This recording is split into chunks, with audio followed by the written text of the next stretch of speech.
Today we'll be replacing this GFCI outlet in a bathroom. Now this is a retrofit in an older home, and it's running a 15 amp service.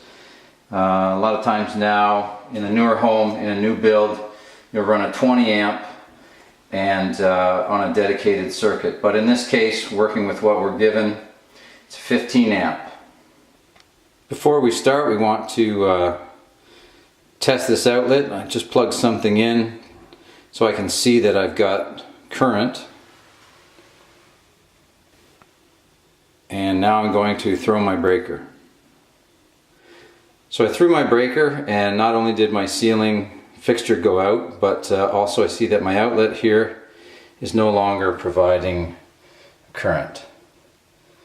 So I can be assured that it's not live. With my power off, now I'm going to remove the old outlet. For this I'm using a green handle Robertson.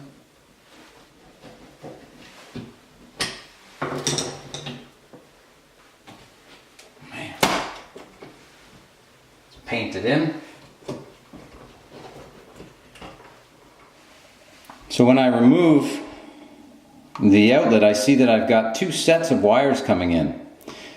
Now, one of them is going to be your line, which is carrying your current into the outlet, and the other is going to be your load, which carries it back out into another fixture or switch. And now you want to make sure that you know which is which, very important. So you look on the back and it should say written on there. And in this case, I've got my line on the bottom and I've got my load up on the top. So when I remove them, I want to take note of that.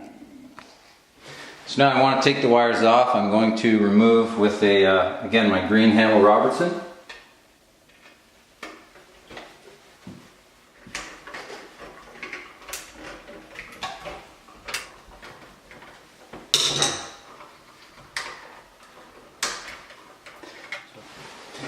So I've just removed the load wires, and I just want to make note, I want to keep them separate. I'm going to make note of where they are in the box. They're coming from my upper left, so I can remember that that's my load. And now my line, these are on the bottom.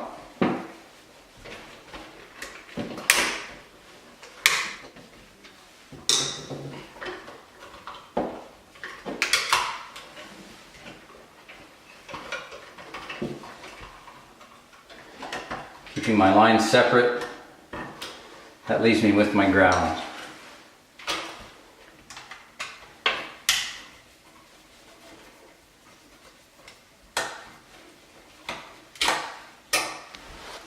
So now when I go to install my new 15 amp GFCI outlet, a lot of people install them this way, and that's okay.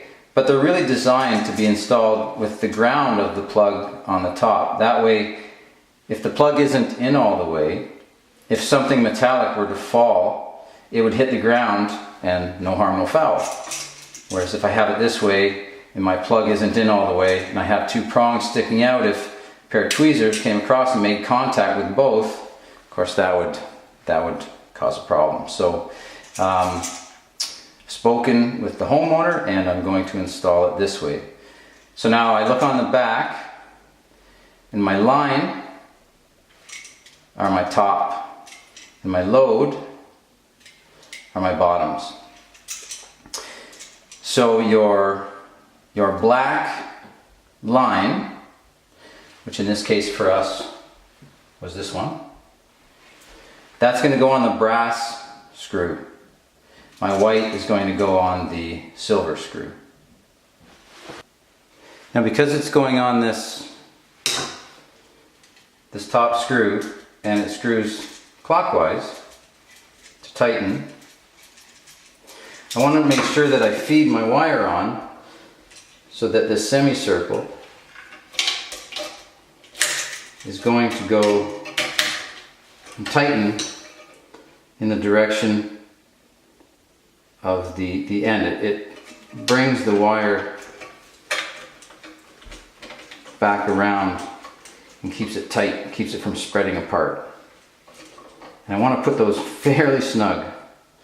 Fairly snug. Heat and expansion over time can cause that to loosen, so you want it to be pretty snug. Now I'll do my white wire.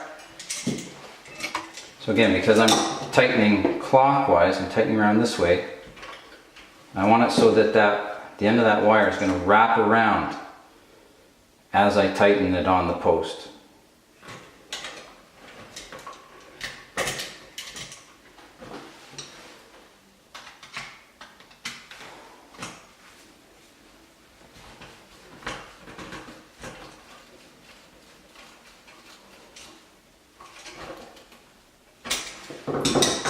That's my line.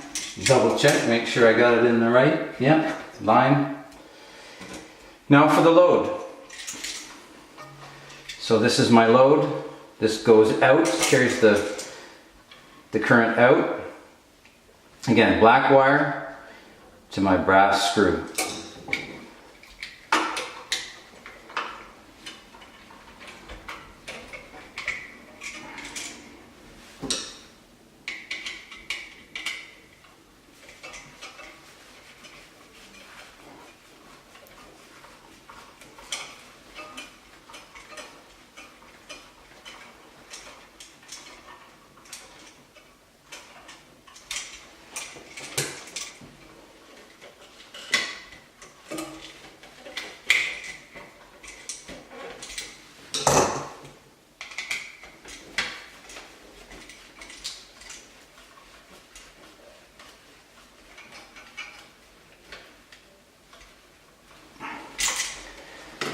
Leaves me with my ground.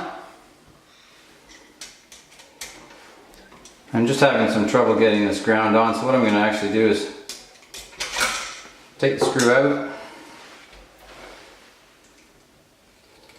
reshape my end, and I'll just come in like this.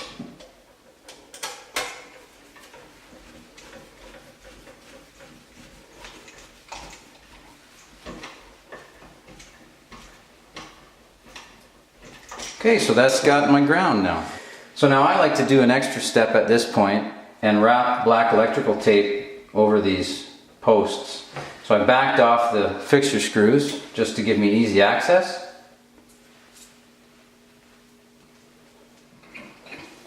Just usually go around a couple of times, just make sure that they're all covered up all the way to the back.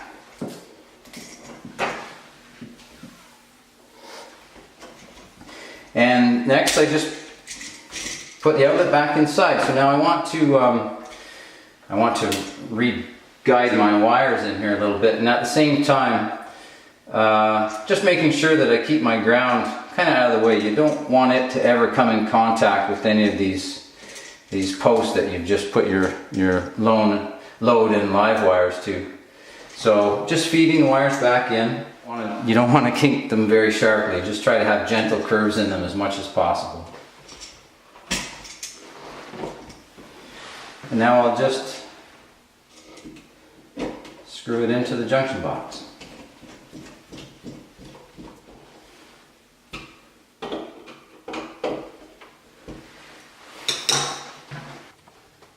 And I just like to double check things, like making sure that there's a space between the junction box and the electrical fixture. Now just put the faceplate and we're all done.